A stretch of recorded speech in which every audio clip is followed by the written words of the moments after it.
तेहराना को इंडिया लाने की परमिशन मिल चुकी है। इस बात से मुझे काफ़ी खुशी हुई है। मैं यही चाहती हूँ कि उसे जल्द से जल्द इंडिया लाया जाए।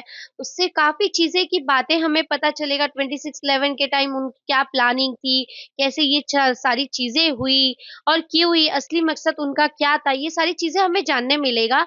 तो मैं यही चाहती हूँ कि उसे लाया जाए तो उसे जल्द से जल्द सज़ा भी दिया जाए। उसे फांसी की सज़ा होनी चाहिए।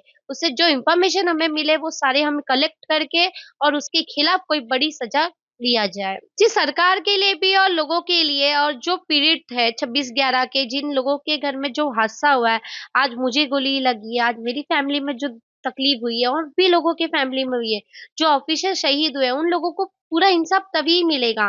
कसाब तो एक छोटा मच्छर था, जो बड़े-बड़े आतंकवाद बैठे वो तो जिंदा है ना अभी भी। तहूर राना भी जिंदा है, तहूर राना को भी सजा होगी, तब लगेगा कि हमें इंसाफ पूरा मिला है। आतंकवादी छोटा हो या बड़ा हो या कोई भी हो, आतंकवादी आतंकवादी ही होता है। तो उससे सिर्फ सजा मौत होनी चाहिए और बाकी कोई ही नहीं सजा नहीं। सरकार ला रही है इस बात से काफी खुशी हो रही है और अच्छा लग रहा है कि हमारी गवर्नमेंट इतनी सारी चीजें कर रही है। तो मैं सरकार से यही विनती करूंगी कि आप ला के उन्हें जल्द से जल्द सजा दीजिए, ना ही कि उन्हें ज्यादा टाइम रखिए हमारे देश में। मैं यही चाहती हूँ इसलिए जल्द से जल्द सजा हो क्योंकि दूसरे आतंकवादी कभी भी कहीं पर भी हमला करने के पहले 100 बार सोचे कि अगर आप कुछ करोगे तो हमारे पास भी आपको मुंह तोड़ जवाब देने के लिए हम रेडी है। तो ये चीजें होनी चाहिए। 26/11 का वो हादसा तो मेरे मन में हर टाइम ताजा ही रहता है। कभी मैं भूली नहीं हूँ, उस रात को मैं कभी भूल भी नहीं सकती हूँ। हर मोमेंट हर टाइम पे अगर आप सभी को लगता हो कि उस बारे में सिर्फ देविका को पूछ के देविका को याद आती है तो ऐसी चीजें नहीं है।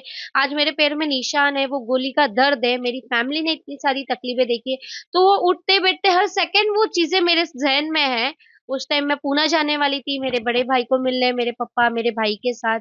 तब मुझे गोली लगी थी, सीएसटी में थी मैं, 12 और 13 नंबर प्लेटफ़ॉर्म के सामने बैठी थी। तभी वहाँ अचानक से बॉम्ब धमाका हुआ, गोली फायरिंग होने लगी, लोग भागने लगते, किसी के हाथ में गोली लग रही है, तो किसी के पैर, तो किसी के सर पे। मुझे समझ नहीं आ रहा था कि आखिर वहाँ सब क्या हो रहा है। तब मेरी उम्र 9 साल 11 महीने की थी। वहाँ से मुझे फिर सेंट जॉर्ज हॉस्पिटल लेके गए। सेंट जॉर्ज में काफ़ी पेशेंट थे, डॉक्टर किसी को बेहोश कर पा रहे थे, तो किसी को नहीं कर पा रहे थे। वहाँ से मेरा वहाँ ऑपरेशन नहीं हुआ, वहाँ से मुझे जेजे हॉस्पिटल शिफ्ट किए। जेजे हॉस्पिटल में मेरे पैर से गोली निकाली गई, मेरा पैर का 6 ऑपरेशन किया, करीबन मैं 1.5 महीना एडमिट रही थी। जब मैं कसाब को सीएसटी में देखी थी, वो बुटका सरीका जिसके हाथ में बड़ी-सी गन थी और वो अंधाधुंध गोली फायरिंग कर रहा था।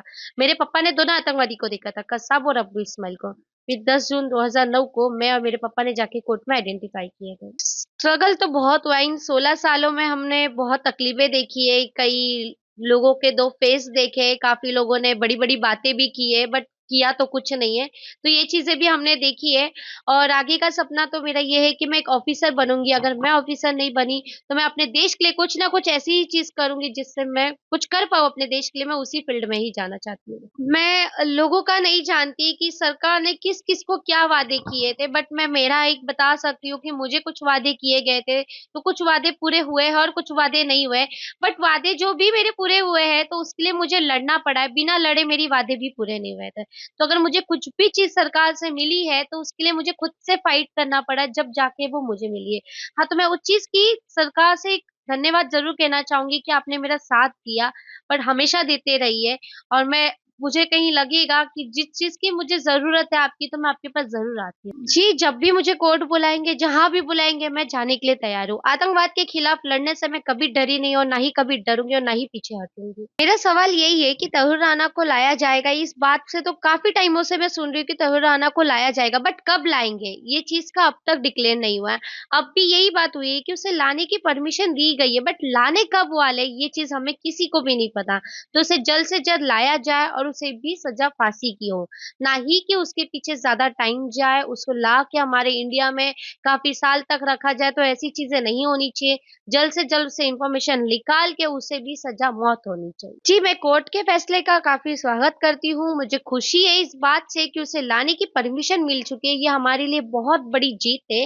एक वो बोलते हैं ना, एक जीत की पहली सीढ़ी है ये, आगे की सीढ़ी और बाकी है, बट ये पहली सीढ़ी भी मिलना हमारे लिए बहुत बड़ी बात है। तो इस चीज़ की मैं बहुत खुश हूँ, जिससे कि उसे लाने की परमिशन मिली है, बट उसे सजा होना भी ज़्यादा ज़रूरी है। उस सजा होने के पहले उसे जो इन्फॉर्मेशन मिलना है वो ज़्यादा ज़रूरी है। सरकार से मैं यही माँग करूँगी कि आप जल्दी लेके आइए। सरकार के कुछ रूल्स होते हैं उसके हिसाब से वो फ़ॉलोज़ करके उन्हें लेके आएँगे तो मैं ये चीज़ पे भी एक्सेप्टेड करती हूँ, बट उसे ला के जल्द से जल्द सज़ा दिया जाए।